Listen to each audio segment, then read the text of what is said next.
वाह, क्या आईपीओ है। वाह क्या आईपीओ खास पेशकश हमारी, और 1400 से ज़्यादा दर्शक इस समय लाइव हमें देख रहे हैं और आप सभी दर्शकों का तहे दिल से बहुत बहुत शुक्रिया। और जो लोग, ये खाली यूट्यूब के नंबर से, इसके अलावा हमारे फेसबुक और हमारे बनी नाइन के ऐप पर भी लोग जुड़ रहे हैं, तो ज़्यादा से ज़्यादा ऐसे ही कार्यक्रम को आगे बढ़ाइए अपने अपने कलीग्स के साथ, अपने फैमिली के साथ, और देखते हैं आज से जो आईपीओ खुला हुआ है उसमें निवेश करना है कि नहीं। हर रोज़ की तरह हमारे साथ शौर्य जुड़ चुके हैं और आज से जो आईपीओ खुल रहा है उसकी मैनेजमेंट भी हमारे साथ जुड़ चुकी है और हम पूरी तरीके से तैयार हैं। लेकिन आप सभी का पहले तो बहुत बहुत स्वागत, संजीव जी, सुमित जी, संदीप जी, आप सभी जी का।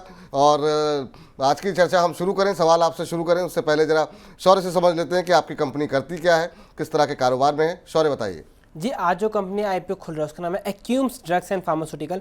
पहले आईपीओ की डिटेल्स देख लेते हैं। आईपीओ 30 जुलाई से 1 अगस्त तक खुलेगा। प्राइस बैंड है 646 से 679 का। आईपीओ से 1856 करोड़ जुटाने को देख रहे हैं, जिसमें से फ्रेश इशू है 680 करोड़ का। सब्सक्रिप्शन की बात करें तो अच्छा रिस्पांस मिल रहा है। आज 10:30 बजे तक ये 10% भरा था, लेकिन अभी लेटेस्ट आंकड़ों के हिसाब से 81% ये बढ़ चुका है आईपीओ। और ग्रे मार्केट में कंपनी को 30% के आसपास का प्रीमियम चल रहा है। कंपनी के बिजनेस की बात करें तो कंपनी फार्मास्यूटिकल के बिजनेस में है। सीडीएमओ इनका मेन कारोबार है, जिसमें कॉन्ट्रैक्ट लेती है ड्रग्स को मैन्युफैक्चर करने के लिए, उसके बाद ड्रग्स बनाती है। दुनिया की 30 में से 26 बड़ी फार्मास्यूटिकल कंपनी इसके क्लाइंट्स हैं। साथ में इंडिया की one of the fastest growing company है और कंपनी खुद के भी ड्रग्स बनाती है और इसके लिए कंपनी का R&D पर काफ़ी ज़्यादा फोकस भी है। चलिए, तो काफ़ी जो है लंबी चौड़ी बातें जो है शौर्य की तरफ से बताई गई। अब जरा मैनेजमेंट की तरफ से भी कुछ एक बातें सुन लेते हैं। और सबसे पहले तो आप लोगों को बहुत बहुत शुक्रिया, सुमित जी, संदीप जी, आप सभी को कि आज आप हमारे साथ जुड़ रहे हैं और आपका आईपीओ जिस तरीके के हम रिस्पांस देख रहे हैं वो काफ़ी अच्छा देखने को मिल रहा है, चाहे वो रिटेल पार्टिसिपेंट्स हों या बाकी हों। लेकिन सवाल मेरा ये है कि आप इस समय भारत के सबसे बड़े सीडीएमओ प्लेयर्स में से हैं और आपके क्लाइंट्स सिर्फ फार्मा इंडस्ट्री से नहीं है, बल्कि हमने जो पढ़ रहे थे उसमें कॉस्मोडर्मा, न्यूट्रास्यूटिकल, तमाम क्षेत्रों में जो है आप सप्लायर हैं। कैसे मैनेज करते हैं और इतने सारे क्लाइंट्स को आप, और ये डाइवर्सिफिकेशन आपकी कंपनी को किस तरीके से मजबूती दे रहा है? संदीप जी, आपके साथ शुरुआत करना चाहेंगे। तो धन्यवाद सर। उल्टा नाम हो रहा है यहाँ पे, जो लिखा है इसमें दूसरा है, मैं संजीव हूँ। अच्छा, माफ कीजिएगा जी जी, मैं क्षमा चाहूँगा। जी जी। तो यहाँ पे जी हमारा जो बिजनेस है, हम कॉन्ट्रैक्ट मैन्युफैक्चरिंग करते हैं और 1500 कस्टमर, मतलब हम वर्ल्ड के सेकंड नंबर कस्टमर बेस है हमारे पास। और इंडिया के अंदर जो हम 18,000 SKUs बनाते हैं और 4,000 से ज्यादा फॉर्मुलेशंस बनाते हैं, ये अपने आप में ही हमारी कंपनी को एक यूनिक पोजीशन पे लाके खड़ा करते हैं। क्योंकि हम कस्टमर बेस पे सब सेकंड हैं, तो हमने अपने आप को तैयार किया है कि हम कितने भी कस्टमर को डील कर सकते हैं। तो ग्लोबल में नंबर 1 कस्टमर बेस हम कब हो सकते हैं, उसके लिए हम काफी हद तक तैयार हैं। और अपना पोर्टफोलियो 60 से ज्यादा हम डोजेस फॉर्म में, और हर साल दर साल अपनी डोजेस फॉर्म को भी इंक्रीज करते हैं। तो लास्ट ईयर हमने गमी शुरू की थी, इस साल हमने नेजल स्प्रे शुरू किया और जल्दी इस फाइनेंशियल ईयर के अंदर ही हम लाइफोलाइज वाइल भी शुरू करने वाले हैं। तो हम लगातार अपनी चीजों को, अपने पोर्टफोलियो को, अपने एक्सटेंशन पे लगातार काम करते रहते हैं जी। और हमको लगता है जो पेशेंट की नीड है उसको समझने के लिए हम काफी हद तक काम करते हैं। यदि उसको पेशेंट को टेस्ट मास्क चाहिए, ऑर्डर मास्क चाहिए, या कम गोलियां खानी है, तो उसकी टैबलेट बना सकते हैं कि नहीं, बायलेट टैबलेट बना सकते हैं कि नहीं, ताकि एक ही टैबलेट पे उसकी 3 टैबलेट की रिक्वायरमेंट पूरी हो जाए। उसके अलावा हमने एक स्मार्ट टैबलेट टेक्नोलॉजी पे काम किया। इसमें हमने गोली के वजन को काफी कम कर दिया है कि, लेकिन उसकी कंटेंट वही है। तो ताकि पेशेंट को गोली दिखने में थोड़ी बड़ी दिखती है तो उसको थोड़ा डर लगता है, तो गोली के साइज छोटा कर दिया हमने विद कंप्लीट बाकी सब चीजें पैरामीटर पे सेम रहते हुए। तो एक्चुअली पेनलेस इंजेक्शन बनाए हमने। तो हमारी कंपनी का फोकस है कि पेशेंट को कैसे हम बेहतरीन दवाइयां दे सकें, सेम मेडिसिन कोई और बेहतर प्रेजेंटेशन ढंग से कर सकें, उसके अंदर जो क्वालिटी सिस्टम्स हैं, प्रोसेस हैं, उनको और ज्यादा रोज अपडेट करें। यही हमारी कंपनी का मेन फोकस है। जी सर, चलिए आपकी बातों से पता चल रहा है आपका इनोवेशन पे काफ़ी ज़्यादा फोकस है और आप रेवेन्यू के 2.69% R&D पर खर्च भी करते हैं। तो अब R&D में से पता चला आप प्रोसेस इंजीनियरिंग और साथ साथ नए नए प्रोडक्ट डेवलप करना, सब पर आप काफ़ी ज़्यादा इनोवेट करते हैं। तो आपको एलेबोरेट कर सकते हैं कि आपका R&D इनोवेशन का प्रोसेस कैसे है और आप किस तरह से फोकस करते हैं कि जो कस्टमर्स को चाहिए एक्जैक्टली वैसी डिमांड मीट हो और आपके कॉस्ट भी कम होते हुए नजर आए। मैं चाहूँगा संदीप जी इसका उत्तर दें तो ज़्यादा बेहतर रहेगा, असली वाले संदीप। 400 R&D साइंटिस्ट हैं और 4 R&D सेटअप्स हैं, जिसमें से 2 DSIR अप्रूव्ड भी हैं। एक API के लिए R&D सेटअप इंडिपेंडेंटली हमारे पास काम करता है। तो जो 400 से ज़्यादा साइंटिस्ट हैं वो दिन रात लग के नए से नए प्रोडक्ट्स को इनोवेट करने से पहले आइडेंटिफाई करना कि वर्ल्ड में कौन से ड्रग्स चल रहे हैं जो ऑफ पेटेंट होने वाले हैं, उसके ऊपर काम करना। फिर बाकी जो कंट्री के अंदर जो पेशेंट की नीड को समझना, जैसे कि किसी को अगर जैसे संजीव जी ने बताया कि पेनलेस इंजेक्शन तैयार करना, क्योंकि मालूम है कि पेशेंट इंजेक्शन के बाद 15 दिन तक पेन से वो महसूस करता है, उसको दर्द होता है, तो उससे हमें बाहर निकाल के लाना है। आई ड्रॉप्स यूज करते हैं तो आई ड्रॉप्स में एक सस्पेंशन होता है, तो आई ड्रॉप में बाद में दाने दाने से लगते रहते चुभता है, तो उनको सॉल्यूशन में कन्वर्ट करना जिससे कि पेशेंट फ्रेंडली आई ड्रॉप्स तैयार हो सके। टैबलेट को छोटा करना हो गया, एक टैबलेट लेना और पूरे दिन भर काम करना, यानी कि 3 टैबलेट एक ही टैबलेट के अंदर डाल देना, 3 टैबलेट्स को एक ही कैप्सूल में डाल देना, ताकि पेशेंट को बार बार दवाइयों का लेने का झंझट खत्म हो जाए, वो दवाइयों की एफिकेसी बढ़े, उसका कड़वापन ना रहे, उसकी ऑर्डर ना रहे। कभी कभी क्या होता है कि पेशेंट लेते हैं, बाद में उसको डकारें आती है, बदबू आती है, तो अंदर से खुद को फील अच्छा नहीं आता। तो उस प्रकार का इनोवेशन हम बहुत सारा करते हैं। वो इनोवेशन करने के बाद में उसकी स्टेबिलिटी स्टडीज करते हैं, स्टेबिलिटी स्टडीज करने के बाद में उसके बाद हम उसका रेगुलेटरी अप्रूवल लेने के बाद में फिर अपने रेस्पेक्टिव क्लाइंट्स को ऑफर करते हैं कि ये प्रोडक्ट्स है और आप इस प्रोडक्ट को लीजिए और इससे आपकी मार्केटिंग में इसी हिस्से में हम इसको ऐड कर सकते हैं। तो उस प्रकार का इसका सिस्टम रहता है। जी। अब जरा सुमित जी आपसे रूबरू होना चाहेंगे और आपसे ही समझना चाहेंगे कि चूंकि आपने इतना बड़ा पोर्टफोलियो बताया है, काफ़ी डाइवर्सिफाइड पोर्टफोलियो, अलग अलग क्षेत्रों से आपको आय हो रही है, फोकस कैसे तय करते हैं सर अपना कि मतलब इस क्षेत्र पे ज़्यादा करना है, इस क्षेत्र पे कम, और अभी आपको ग्रोथ कहाँ पे दिखाई दे रही है और उसके लिए आप क्या कुछ कदम उठा रहे हैं, उसके बारे में अगर सुमित सूद जी आप कुछ बता सकें तो। जी, तो जो जैसे संजीव जी और संदीप जी ने समझाया, CDMO हमारा फोकस बिजनेस है। 78% रेवेन्यू और 94% EBITDA जो है उसी बिजनेस से आता है। तो चाहे वो R&D का क्षेत्र हो, चाहे वो मैन्युफैक्चरिंग का क्षेत्र हो, चाहे वो बिजनेस डेवलपमेंट का क्षेत्र हो, हम उस बिजनेस में हर तरीके से इन्वेस्टमेंट करना चाहते हैं। बाकी बिजनेसेस जो हैं वो API का बिजनेस है और मार्केटिंग के बिजनेसेस हैं, उनको उनमें से जो रेवेन्यू जो है वो प्रोफेशनल्स उनको चलाते हैं, तो उसकी जो बिजनेस ग्रोथ और बिजनेस में जो इन्वेस्टमेंट है उसी हिसाब से दी जाती है। तो द हाईएस्ट EBITDA मार्जिन 15% जो EBITDA आता है हमको, while smaller businesses give, some businesses give higher margin, but maximum EBITDA हमें 515 करोड़ के EBITDA में 487 करोड़ का EBITDA हमको हमारे CDMO बिजनेस से आता है। जी सर, चलिए मेरा क्वेश्चन संदीप जी से है। आपका जो बिजनेस है वो अक्रॉस द वैल्यू चेन है, यानी आप इंटीग्रेटेड है, तो ऐसा होने से आपको मैनेज करने में कंट्रोल रहता होगा, एफिशिएंसी भी आती है, वर्किंग कैपिटल में फ़ायदा होता है। लेकिन उसके बाद देख रहे हैं कि आपका जो काफ़ी बिजनेस है वो हरिद्वार के अंदर कंसंट्रेटेड है और वो एक रिस्क है। उसके साथ साथ आपके रेवेन्यूज तो बढ़ते हुए नजर आ रहे हैं, लेकिन आपका इंटीग्रेटेड बिजनेस होने के बावजूद आपका फ़ायदा है, आपके प्रॉफिट्स में एक फ्लक्चुएशन नजर आ रहा है। तो उसके क्या रीज़न है और फिर आप आगे कैसे उसे इंश्योर करने को देख रहे हैं कि लगातार एक स्मूथ प्रॉफिटेबिलिटी बनी रहे?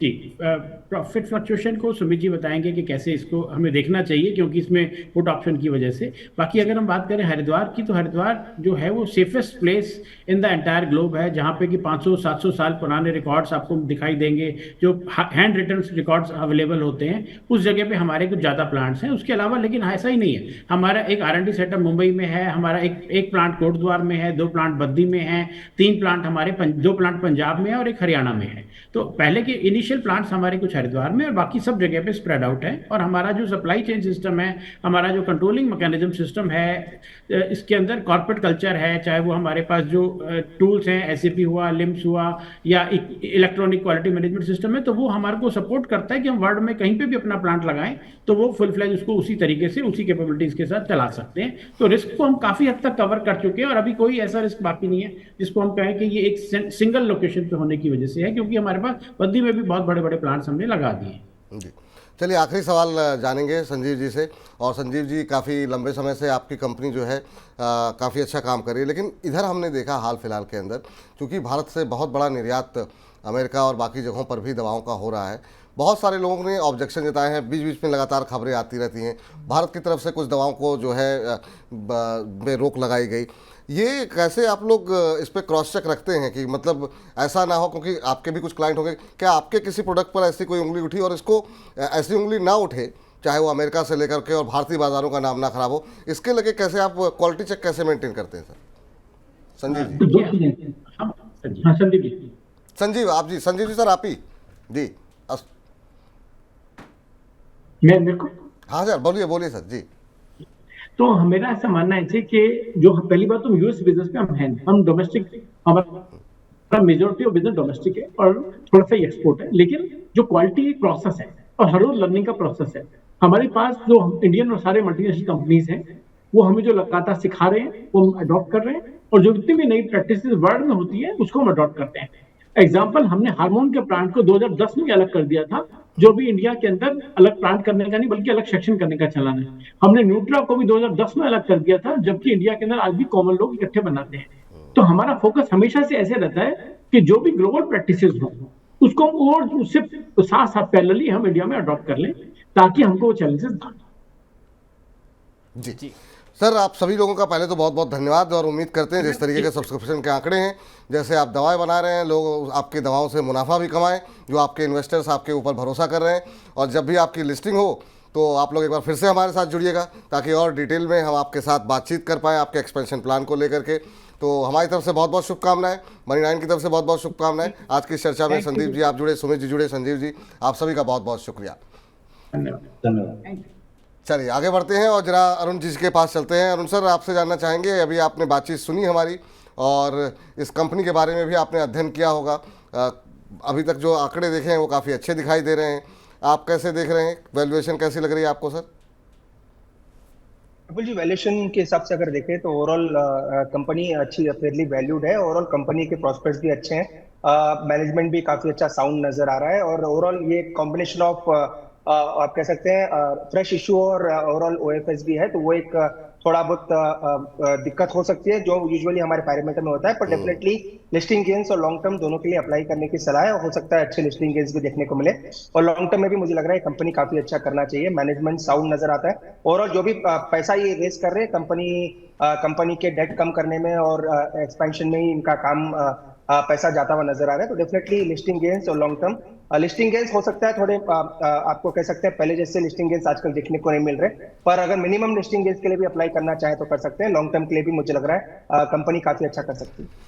चलिए, तो पैसे लगाना चाह रहे हैं अगर आप आईपीओ में, निवेशक बहुत सारे निवेशक ऐसे हैं जो सिर्फ आईपीओ में ही पैसे लगाते हैं, बहुत सारे सवाल भी हमारे पास आते हैं, तो आप लिस्टिंग गेन हो सकता है उतना बड़ा ना मिले लेकिन मिलेगा लिस्टिंग गेन के लिए, और लॉन्ग टर्म के लिए भी आप निवेशित रह सकते हैं।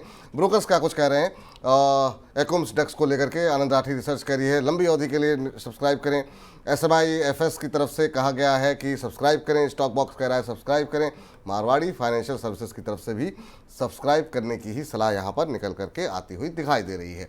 तो ये ब्रोकर्स भी कह रहे हैं कि आप बिल्कुल सब्सक्राइब कर सकते हैं, और शायद वही कारण है जिसकी वजह से यहाँ पर सब्सक्रिप्शन के आंकड़े काफ़ी अच्छे दिखाई दे रहे हैं। एक सवाल ले लेते हैं, फिर जरा फटाफट सिमी के ऊपर अगर कोई सब जो आईपीओ खुले हुए हैं उस पर बातचीत कर लेते हैं शौर्य से। लेकिन जिग्नेश बाबरिया जी लगातार सवाल पूछ रहे हैं, कह रहे हैं कि नमस्ते सर, जेजी केमिकल्स 221 के भाव पर आईपीओ लगा हुआ है, लॉन्ग टर्म मेरा व्यू है, मुझे क्या करना चाहिए? 256 का भाव चल रहा है सर जेजी केमिकल्स में, आईपीओ से लेकर के बैठे हुए हैं, लंबी अवधि का नजरिया है, क्या बने रहना चाहिए या एक बार के लिए प्रॉफिट बुक करना चाहिए? बिल्कुल जी, फंडामेंटली काफी अच्छी कंपनी है। लास्ट टाइम 2 या 3 हफ्ते पहले भी स्टॉक में बात हुई थी, स्टॉक अभी भी उसी लेवल के आसपास है, तो कोई दिक्कत नहीं है। काफी इनके पास मार्जिन नीचे में अभी होल्ड करने की है क्योंकि पहले की इनकी बाइंग है, तो डेफिनेटली होल्ड करें। स्टॉप लॉस ट्रेडिंग लगाना है तो 230 के आसपास लगा के रखें। फंडामेंटली अच्छी है, टेक्निकली भी साउंड है, जितना भी डेटा टेक्निकली अवेलेबल है क्योंकि रिसेंटली लिस्टेड है कंपनी, आने वाले दिनों में मुझे लग रहा है काफी अच्छा कर सकती है। ठीक, एक सर अभी कल परसों की लिस्टिंग है, सन स्टार के नाम से जो है लिस्ट हुई है कंपनी, और हमारे एक दर्शक अनवर शेख हैं, वो कह रहे हैं कि क्या यहाँ पर अभी क्या फ्रेश एंट्री करनी चाहिए या फिर नहीं करनी चाहिए? आज अच्छा मोमेंटम है, करीब 4-5% ऊपर है, चार्ट्स तो ज़्यादा अवेलेबल नहीं होंगे, लेकिन क्या एक बार लिस्ट होने के बाद तुरंत 1-2 दिन के अंदर उसमें एंट्री करना सही रणनीति होगी सर? देखिए विपुल जी, यूजुअली मैं वो सलाह नहीं देता हूँ अंटिल अनलेस मैं कोई डीप ट्रैकिंग किसी कंपनी के, किसी कंपनी की डीप ट्रैकिंग नहीं है, इसलिए वो सलाह तो नहीं है। और ट्रेडिंग करना है, शॉर्ट टर्म के लिए बाय करना है तो और भी काफी स्टॉक्स अवेलेबल है, इसमें उतनी लिक्विडिटी आपको देखने को नहीं मिलेगी, नहीं तो बेटर है दूसरे ऑप्शंस है, इसलिए उनमें जाए, बेटर स्टॉक को अवॉइड करके चले। चलिए ठीक, शौर्य बताइए फटाफट जरा कि कौन से एसएमई क्षेत्र के आईपीओ, 1-2 आईपीओ जो जिसके बारे में आप बताना चाह रहे थे। चलिए 2 आईपीओ डिस्कस कर लेते हैं जिसमें दोनों में ग्रे मार्केट प्रीमियम 100% से ज़्यादा चल रहा है। पहले ये एसेटेक्स सॉफ्टवेयर का आज आखिरी दिन है, इसका प्राइस बैंड है 6 से 59 का, लेकिन इसका ग्रे मार्केट में प्रीमियम चल रहा है 80 रुपीज़ पर शेयर का, और लेटेस्ट आंकड़ों के हिसाब से देखें तो 310 गुना के आसपास सब्सक्राइब हो चुका है। 10:30 बजे तक 124 था, जबरदस्त सब्सक्रिप्शन और ग्रे मार्केट में 100% से ऊपर का प्रीमियम। फिर इसके बाद कंपनी आती है राजपूताना इंडस्ट्रीज। राजपूताना इंडस्ट्रीज का आज ही खुला है 30 जुलाई को, और इसका प्राइस बैंड देखें 36 से 38 रुपीज़ का। ग्रे मार्केट में कंपनी को 43 रुपीज़ का प्रीमियम मिल रहा है, यानी यहाँ पर भी 100% से ज़्यादा का प्रीमियम मिलता हुआ नजर आ रहा है। सर, इनमें से किसी पर आपकी नज़र पड़ी हो, कुछ टिप्पणी करना चाहेंगे किसी पर भी? विपुल जी, अनफॉर्चुनेटली मैंने लास्ट 2 या 3 दिन से एसएमई आईपीओस को उतना ट्रैक नहीं किया है, इसलिए इन दोनों कंपनीज के बारे में नहीं बता पाऊँ। चलिए, कोई बात नहीं, जानकारी हमने अपने दर्शकों को दे दी कि क्या कुछ आंकड़े कह रहे हैं। आगे फिर कभी इस पर चर्चा हो जाएगी, लेकिन अब इसी के साथ वाह क्या आईपीओ है को यहीं पर समाप्त। वाह क्या आईपीओ है।